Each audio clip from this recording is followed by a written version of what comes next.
और एक बड़ी खबर स्ट्रेट ऑफ हॉर्मुज से। स्ट्रेट ऑफ हॉर्मुज पर ईरान ने बनाए नए नियम। हॉर्मुज में ईरानी निगरानी एरिया का मैप जारी। हॉर्मुज से निकलने पर ईरान की परमिशन लेनी होगी। ईरान की पर्शियन गल्फ स्ट्रेट अथॉरिटी से आदेश जारी किया गया है। तो ईरान ने अब हॉर्मुज को लेकर नए नियम बना दिए हैं और अगर आपको स्ट्रेट ऑफ हॉर्मुज को पार करना है तो ईरान की परमिशन लेना जरूरी है।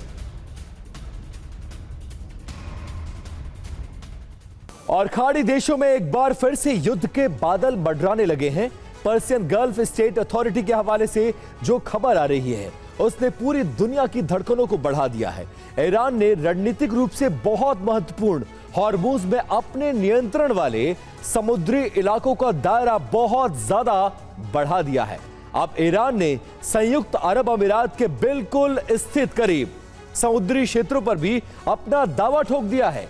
इसका सीधा और खतरनाक मतलब यह है कि अब इन नए इलाकों से गुजरने वाले किसी भी अंतर्राष्ट्रीय जहाज या फिर क्रूड ऑयल टैंकर को ईरान की सेना से बाकायदा इजाजत लेनी होगी। अगर बिना इजाजत कोई एंट्री करेगा तो उस पर सीधे हमले का खतरा मंडरा रहा है। अगर हम इस पूरे समुद्री क्षेत्र के नक्शे को समझें तो ईरान ने इसे बेहद सोची समझी रणनीति के तहत घेरा है। नक्शे का यह गुलाबी हिस्सा ईरान के उन दावों को दिखाता है जहां वो अपना पूरा सैन्य और प्रशासनिक कंट्रोल चाहता है। यह सीधे तौर पर अंतरराष्ट्रीय नियमों की चुनौती है। नीसा एरिया हॉर्मुज का मुख्य हिस्सा जो पूरी दुनिया का सबसे अहम तेल मार्ग है। वैश्विक अर्थव्यवस्था की धड़कन इसी नीले हिस्से के जरिए चलती है।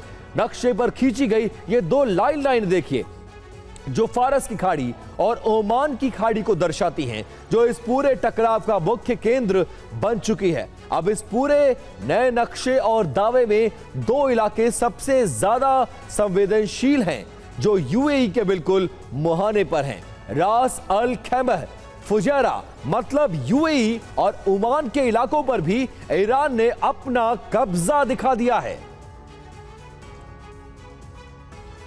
और हॉर्मुज को लेकर ईरान ने बड़ा दावा किया है। 24 घंटे में 26 शिप हॉर्मुज से निकले हैं। टोल वसूल कर ईरान ने ये शिप निकाले।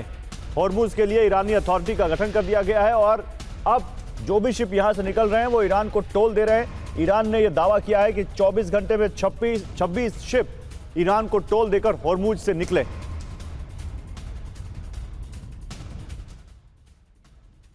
और हॉर्मुज में ईरान की नेवी का एक्शन। एक तेल टैंकर पर ड्रोन से अटैक किया ईरान की नेवी ने। बिना टोल दिए यह टैंकर यहां से निकल रहा था।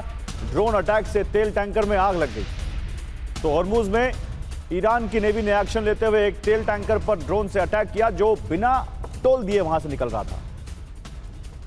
एक और बड़ी खबर आ रही है। पाकिस्तानी गृह मंत्री से मिले हैं अरागची। तेहरान में मिले हैं अरागची और मोहसिन नकवी। मध्यस्थता की कोशिश के लिए यह मुलाकात की गई है।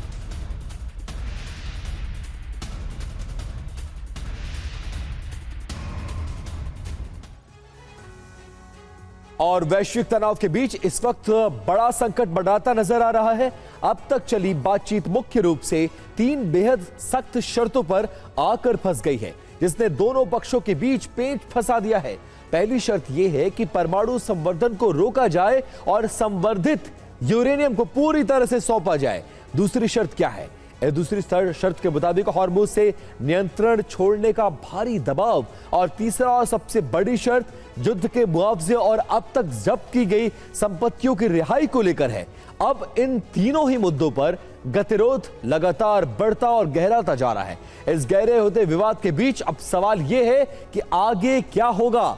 हालात जिस दिशा में बढ़ रहे हैं उससे 5 बड़ी संभावना नजर आ रही है। अगर यह कूटनीतिक बातचीत पूरी तरह से फेल होती है तो अंतिम सैन्य अल्टीमेटम के तुरंत बाद विनाशकारी हमला तय माना जा रहा है। हालांकि बीच का रास्ता निकालने के लिए एक प्रस्ताव यह भी है कि संवर्धित यूरेनियम को किसी तीसरे देश में शिफ्ट कर दिया जाए। अगर यह समझौता भी सिरे नहीं चढ़ता और वार्ता पूरी तरह से फेल हो जाती है तो फिर हॉर्मुज जल डब्रू मध्य को पूरी तरह से ब्लॉक कर दिया जाएगा जिससे वैश्विक व्यापार थम सकता है। राहत की एकमात्र उम्मीद यह है कि इस बीच किसी तरह से अस्थायी युद्ध विराम का विस्तार कर दिया जाए ताकि बातचीत के लिए कुछ और समय मिल सके।